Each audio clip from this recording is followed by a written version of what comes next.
J'ai été diagnostiqué sur l'hypertension, mais je ne l'ai pas soigné. Donc j'ai fait un AVC et un infarctus dans la même année. Ça secoue, parce que je pensais que j'étais l'homme le plus fort du monde quand même. Et comme beaucoup de gens de mon âge, je ne voyais pas l'âge comme un handicap, ni la maladie, entre guillemets. Pour moi, je n'étais pas malade. Je n'avais aucune connaissance sur l'hypertension et comme ça ne fait pas souffrir du tout, ça m'était égal que d'avoir une tension un peu élevée. Ça ne me paniquait pas ni me faisait souffrir évidemment. J'ai été assez peu observant au départ, mais au départ avant mon AVC, quand on m'avait diagnostiqué l'hypertension. Après mes accidents, je suis devenu hyper rigoureux, avec un truc très bête. C'est que je me suis dit que ça me sauvait la vie.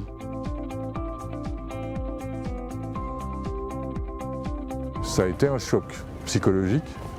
D'abord parce qu'il a fallu que je ralentisse mon activité et que je m'aperçoive et que j'accepte d'avoir cette maladie, cette affection et d'avoir l'âge que j'ai surtout. Ça a été difficile. Surtout que j'avais peur de ne pas pouvoir profiter de ma passion qu'est la voile et le bateau. Et j'étais très inquiet sur le fait que si je ne peux pas réaliser mon rêve, c'est-à-dire naviguer, je me demandais ce qu'allait être ma vie.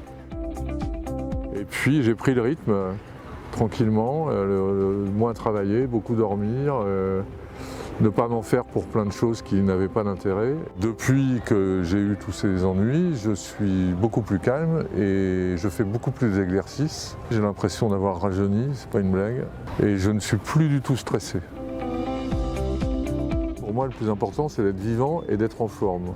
Donc, en suivant mon traitement, je sais que je le suis. En étant à l'écoute de mon corps et de mes sensations, sans être hypocondriaque du tout, je fais attention. Je me sens beaucoup plus en forme qu'avant, alors que je ne savais pas que je n'étais pas en forme.